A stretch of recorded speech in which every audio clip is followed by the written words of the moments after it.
Welcome back to city news. పట్టణ RR Nagar లో Janasena, Telugu Desam party, Bharatiya Janata party ఉమ్మడి నియోజకవర్గ అభ్యర్థి నాదెండ్ల మనోహర్ సతీమణి డాక్టర్ మనోహరం పర్యటించారు. తమకు మద్దతు ఇవ్వాలని కోరుతూ కరపత్రాలు పంపిణీ చేశారు. పర్యటనలో స్థానిక నాయకులు పాల్గొన్నారు.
ఫస్ట్ పెన్షన్ ఈయన పెట్టారు.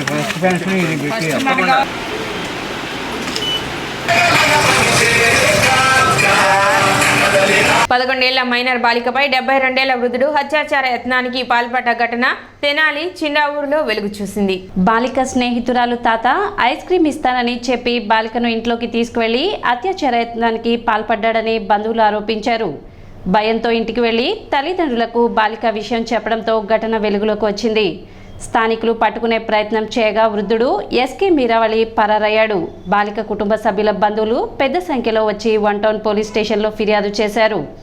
మైనర్ బాలిక పట్ల అసభ్యంగా ప్రవర్తించిన వృద్ధుడిపై చర్యలు తీసుకోవాలని బాధిత కుటుంబ సభ్యులు డిమాండ్ చేశారు.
మా పాపకి అంటే మా మరిది గారు అమ్మాయి, వాళ్ళ అమ్మాయికి నేను పెద్దమ్మని అవుతాను. అమ్మాయి రమావతి శ్రావణి అమ్మాయి పేరు.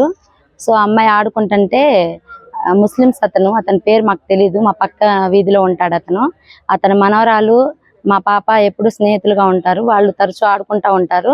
ఐస్ క్రీమ్ అవి కొనటానికి అని చెప్పి ఆయన దగ్గరికి వెళ్తూ ఉంటారు. ఆయన ఎప్పుడు ఆడుతూ పాడుతూ ఉంటారు కాబట్టి చిన్నపిల్లల్ని పెద్ద అతనులే అని చెప్పి మేమంత పట్టించుకోలేదు. పెద్ద అతను ఏం మాట్లాడతాడులే వాళ్ళతో అని 2-3 సార్లు ముచ్చటేస్తుంటే కూడా మాకేం తెలియలేకపోయింది. సో సరేలే అని చెప్పేసి మేము వదిలేసాము. నిన్న కూడా మొన్న వెళ్ళారు, ఐస్ క్రీమ్లు అయితే తెచ్చుకున్నారు.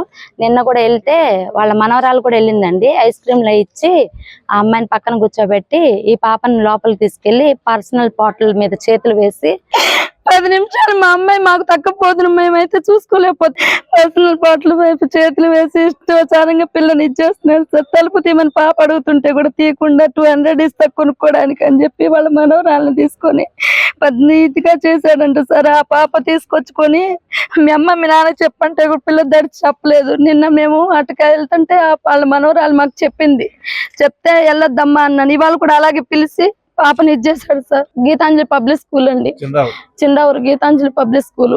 ఆయన పేరు షేక్ మీరు అంటండి, మాకు తెలియదు. ఇప్పుడే పోలీస్ స్టేషన్ లో రాయిస్తుంటే వాళ్ళు చెప్పారు అంతే. వాళ్ళ పేరు కూడా నిన్న మధ్యాహ్నం అండి. నిన్న మధ్యాహ్నం జరిగింది. పాప మాకు దడిచి చెప్పలేదు. వాళ్ళ మనవరాలు మీరు గారు వాళ్ళ మనవరాలు మాకు చెప్పింది, ఇట్లా ఆంటీ మా తాత ఇట్లా వేస్తున్నాడు, వాళ్ళ అమ్మ నాన్న చెప్పమంటే కూడా చెప్పలేదు శ్రావణి అని చెప్పి. ఇవాళ కూడా అమ్మాయి చెప్తుంటే అమ్మాయి నోరు ముప్పించేసి అమ్మాయిని కొట్టేశారు సార్ వాళ్ళు. అందుకని చెప్పి మాకు న్యాయం చేయండి సార్. తను వచ్చేసి నాకు పెద్దమ్మ కూతురు వరుస అవుతుంది. అయితే ఆ పిల్ల ఆడుకుంటా స్కూల్ సెలవులు వస్తున్నాయి కదా సార్, 1 పూట బళ్ళు కదా, స్కూల్ ఆడుకునే పిల్లలు వాళ్ళిద్దరు ఫ్రెండ్స్ అనమాట. వాళ్ళ తాతయ్య ఇది చేసింది. అసలు ఏం జరిగిందో తెలియదు. నిన్న మధ్యాహ్నం జరిగిందంట. నిన్న మధ్యాహ్నం వాళ్ళ అమ్మ నాన్నకి చెప్పలేకపోయింది. సరే ఇదే ప్రాసెస్ సాయంత్రం కూడా జరిగింది, అదే ప్రాసెస్. అది రెడ్ హ్యాండెడ్గా పట్టుకుంటే బయటపడింది. అది మాకు తెలియదు సార్. అక్కడ ఏం జరిగిందో ఆ చూసిన వాళ్ళు చెప్పిన వాళ్ళు వింటాం తప్పితే వాస్తవంగా అది జరిగిందంటే ఆ పిల్లోడిని పట్టుకోవడానికి వెళ్తే ఆయన ముసలాయన్ని పారిపోయాడు సార్. ప్రతిసారి ఏదో ఒకటి వర్షం వస్తానే ఉంటది. ఇది ఇలా వాళ్ళ పిల్ల అయింది, రేపొద్దున మా పిల్ల వచ్చు, రేపొద్దున ఇంకో పిల్ల వచ్చు. దీని గురించి గట్టిగా మనం చర్య తీసుకోకపోతే వదదు. సి గారికి ఫోన్ చేసి చెప్పాం, ఈసారి జరిగింది, మేము న్యాయం చేస్తున్నాం. న్యాయం ఎలా చేస్తారో మాకు తెలియదు కదా సార్. జరిగేది ఏదో మా కళ్ళ ముందు జరిగితే అది వేరు, 4 గోడల మధ్యలో జరిగితే న్యాయం అనేది జరగదు కదా సార్. ఇది 1-2 సార్లు కాదు, రిపీట్ అయింది. ఇది 3వ సారి. గతంలో జరిగినవి కూడా దీని గురించి చర్యలు తీసుకుంటామన్నారు. సేమ్ ప్రాసెస్ మామూలుగా జరిగింది. ఇలాంటి నా కొడుకుల్ని నడి రోడ్డు మీద ఊరేయాలి సార్. బీజేపీ పశ్చిమ నియోజకవర్గ కార్యకర్తల ఆత్మీయ సమావేశం జరిగింది.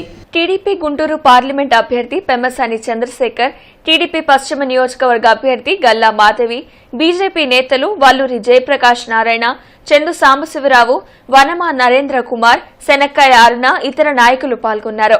భారతదేశ ఖ్యాతిని ప్రధాని మోడీ ప్రపంచానికి చాటారని పెమ్మసాని చంద్రశేఖర్, గల్లా మాధవి అన్నారు. రాష్ట్రంలో అసమర్థ అరాచక పాలనకు చరమగీతం పాడేందుకు టీడీపీ, బీజేపీ, జనసేన కూటమిగా ఏర్పడ్డాయని బీజేపీ నేతలు చెప్పారు. కార్యకర్తలు, నాయకుల సమన్వయంతో కూటమి అభ్యర్థుల గెలుపు కోసం కృషి చేయాలని సూచించారు. మీరందరూ కూడా మేమందరం కలిసి పనిచేసేదానికి సిద్ధంగా ఉన్నాం.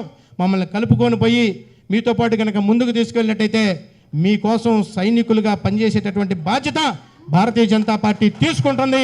అదేవిధంగా పిడుగురాళ్ల మాధవి గారు సోదరి గారిని కూడా చెబుతున్నా, మీ యొక్క సహకారం కూడా పూర్తిగా కావాలి. మీ వెనకాల నిలబడేటటువంటి శక్తి ఈ రోజు ఎక్కడన్నా ఈ దేశంలో ఏదైనా పార్టీ ఉందంటే భారతీయ జనతా పార్టీ మాత్రమే.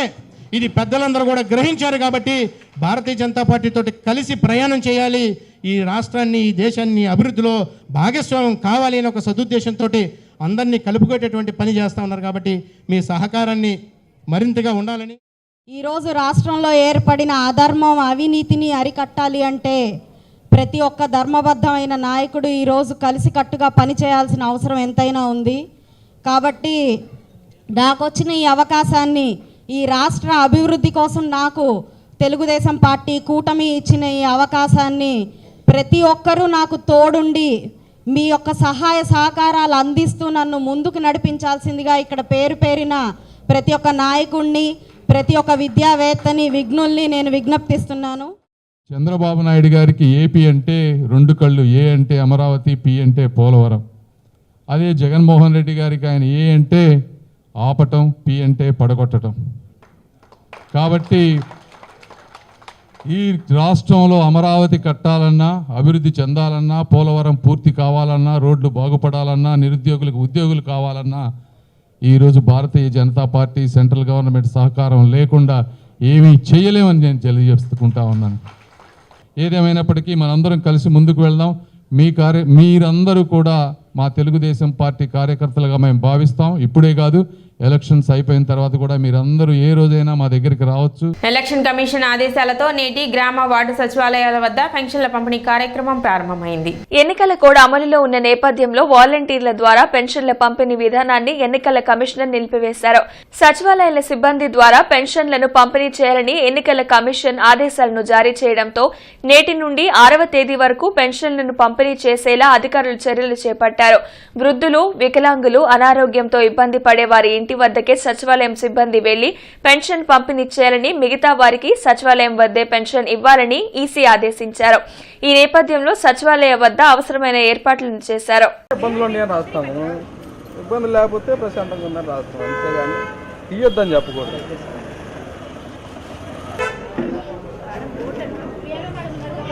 అది రాయించాలి బాబు, మొన్న పెట్టుకోవడానికి ఏప్రిల్ 15 లోపు బై పోస్ట్ వస్తుంది.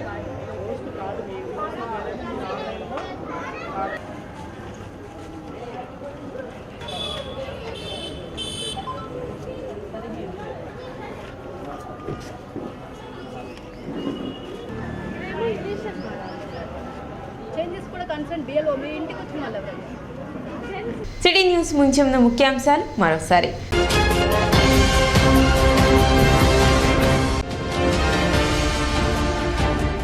రద్దయిన జనసేన అధినేత పవన్ కళ్యాణ్ తెనాలి పర్యటన. తీవ్ర జ్వరంతో హైదరాబాద్కు పయనం.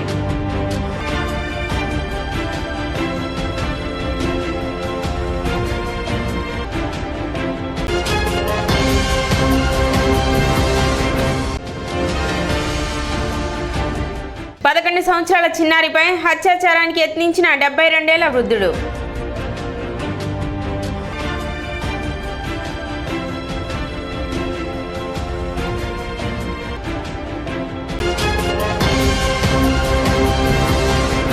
సిటీ న్యూస్ ఇంతటితో సమాప్తం. నమస్కారం.